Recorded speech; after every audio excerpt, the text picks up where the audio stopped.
हरे कृष्णा।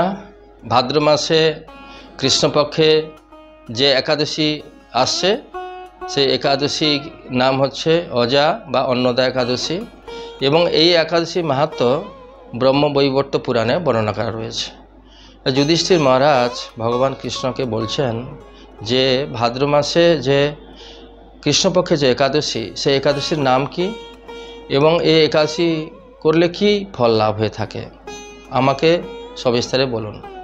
তার প্রত্যুত্তরে ভগবান কৃষ্ণ বললেন যে এই একাদশী অন্নদা একাদশী নামে বিখ্যাত এবং এই একাদশী তিথি সম্বন্ধে আমি সবিস্তারে বর্ণনা করছি।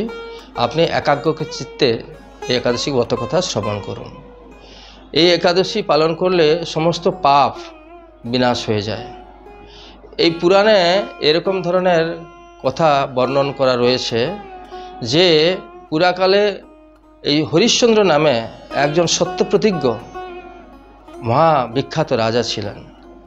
এই রাজা কোনো একটা কর্মফলের দরুন তিনি তার রাজ্য ভ্রষ্ট হয়ে যান এবং রাজ্য ভ্রষ্ট হওয়ার পরে তিনি নিজে তার স্ত্রী এবং পুত্রকে বিক্রি করতে বাধ্য হন এবং বিক্রি করতে বাধ্য শুধু নয়, তিনি নিজেও চণ্ডাল এক শ্মশানে চণ্ডালের কাজ তিনি করতে থাকেন। এরকম শোনা যাচ্ছে যে পুরাণে এরকম বর্ণনা করা রয়েছে এই রাজা নিজের পুত্র মৃত্যু যখন হয়ে গিয়েছিল সে মৃত পুত্রকেও তিনি পোড়ানোর জন্য তিনি তার স্ত্রীর কাছ থেকে তার সেই কর ট্যাক্স আদায় করেছিলেন। তো এই যে বিষম দুঃখর কাহিনী এটা শুনে প্রত্যেকেরই মন ভারাক্রান্ত হয়ে যায়। তো রাজা যখন এইভাবে নিজে বিষম দুঃখের মধ্যে রয়েছেন তখন তিনি ভাবছেন এর থেকে কি নিস্তারের আর কোনো উপায় নেই, আমি কিভাবে এই দুঃখ ভার থেকে বিমোচন হবে সেইটা যখন ভাবছেন তখন তার সেই পুণ্য ফলে রাজার গৌতম ঋষি সেখানে পদার্পণ করেন এবং গৌতম ঋষিকে তার সারা জীবনের এই যে দুঃখ বেদনা জীবন তিনি তাকে বলেন। তো তখন গৌতম ঋষি তার এই দুঃখ ভারাক্রান্ত জীবনের কথা শ্রবণ করে তিনি অত্যন্ত বিস্মিত হয়ে যান এবং তিনি তখন বলেন যে রাজন, আপনি হচ্ছেন মহাভাগ্যবান, কেননা আজ থেকে 7 দিন পরে যে একাদশী আসছে সেই একাদশী অজা বা অন্নদা একাদশী নামে বিখ্যাত।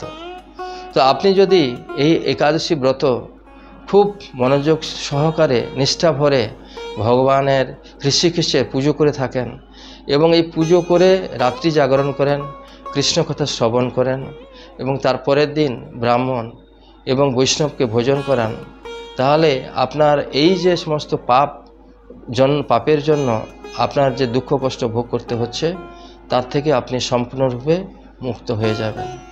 তখন রাজা হরিশ্চন্দ্র যে গৌতম ঋষিকে প্রণাম করলেন এবং প্রণাম করে তার কথা অনুসারে 7 দিন পরে এই অজা বা অন্নদা একাদশী তিনি খুব নিষ্ঠা সহকারে পালন করলেন।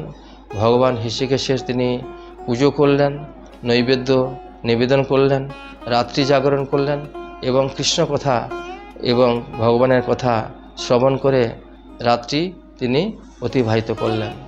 তখন যখন এই যে একাদশী ব্রত পালন করার ফলে স্বর্গেতে দুন্দুভি বাজলো এবং স্বর্গ থেকে সমস্ত পুষ্পবৃষ্টি হতে লাগলো এবং রাজা পুনরায় তার পত্নী এবং তার পুত্র যে মারা গেছিল তিনি জীবিত হয়ে গেলেন এবং তার পত্নী এবং তার পুত্রকে তিনি ফিরে পেলেন এবং তার যে সমস্ত পুরো নগরবাসী এবং পরিজন সমেত তিনি আবার সেই পুনরায় রাজ্যাভিষিক্ত হলেন এবং রাজ্যাভিষিক্ত হয়ে তিনি তার অন্তিমে তিনি যখন এই জগৎ থেকে চলে যান তিনি স্বর্গলোক প্রাপ্ত হয়ে যান।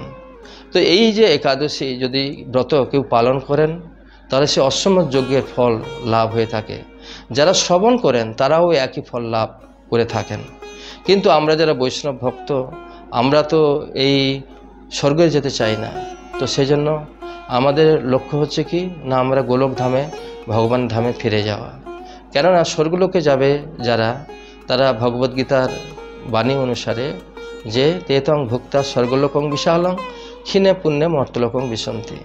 যারা পুণ্য কাম করে বা তারা যদি স্বর্গলোকে যায়, তাহলে পুণ্য কাজ যখন তার অন্তিম হয়ে যায় তখন তা আবার সেই মর্তলোকে ফিরে আসে। সেজন্য ভক্তরা আমরা একাদশী ব্রত পালন করি, ভগবানের কথা গুণগান কীর্তন করি, রাত্রি জাগরণ করি এবং পরের দিন আমরা পালন করি। এইভাবে আমরা অন্তিমে আমাদের ভগবত ধাম গোলক ধামে আমরা গমন করবার জন্য আমরা একাদশী ব্রত পালন করি।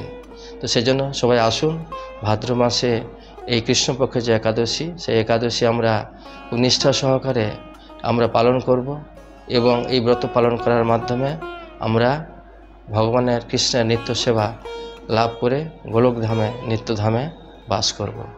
হরে কৃষ্ণ, ধন্যবাদ।